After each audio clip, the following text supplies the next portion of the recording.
अगर आप ये चाहते हैं कि आपकी जो ज़िंदगी है उसकी जो क्वालिटी है उसमें बेहतरी आए तो सबसे पहले अपनी सोचों को तब्दील करें। अब सोचों को तब्दील करने से क्या होगा, अपनी एनवायरनमेंट को तब्दील करें। एनवायरनमेंट से क्या मुराद है, आप अच्छी किताबें पढ़ें, अच्छे दोस्तों के साथ तलक़ात रखें और दुनिया में जो कामयाब लोग हैं उनके साथ उठना बैठना शुरू करें। उससे ये होगा कि आपकी जो सोच है उसके अंदर मॉडिफिकेशन आएगी। लेकिन उससे भी इंपॉर्टेंट बात यह है कि आप अपनी सोच को खुद तब्दील करना चाहेंगे तो तब ऐसा होगा। अदरवाइज़ दुनिया की सारी किताबें मिल के, दुनिया के सारे इंसान मिल के भी आपको कुछ नहीं बिगाड़ सकते। और उसकी सबसे जो इम्पोर्टेंट बात है कि एक कुरान हकीम की एक आयत है कि उसका एक मफ़हूम है कि अल्लाह ने आज तक उस कौम की हालत नहीं बदली जिसने अपनी हालत को ख़ुद बदलने का जो है उसके अंदर एक कैपेसिटी या उसने सोच ना रखी हो।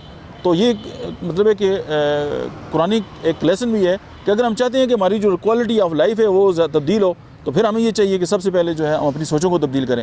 और सोचों को तब्दील करने के लिए फिर ज़ाहिर है बहुत सारी चीज़ें हैं उनको हमें अडॉप्ट करना पड़ेगा। जब आप नाकाम लोगों के पास बैठेंगे तो आपकी सोचें नाकामी की तरफ जाएंगी, जब आप कामयाब लोगों के अंदर बैठेंगे तो आपकी सोच जो है वो कामयाबी की तरफ जाएगी। सिंपल ये है कि अगर आप चाहते हैं कि आपकी जो ज़िंदगी है उसके अंदर खुशी आए और आपकी जो ज़िंदगी है वो तब्दील हो तो सबसे इंपॉर्टेंट बात यह है कि अपनी सोचों को तब्दील करें।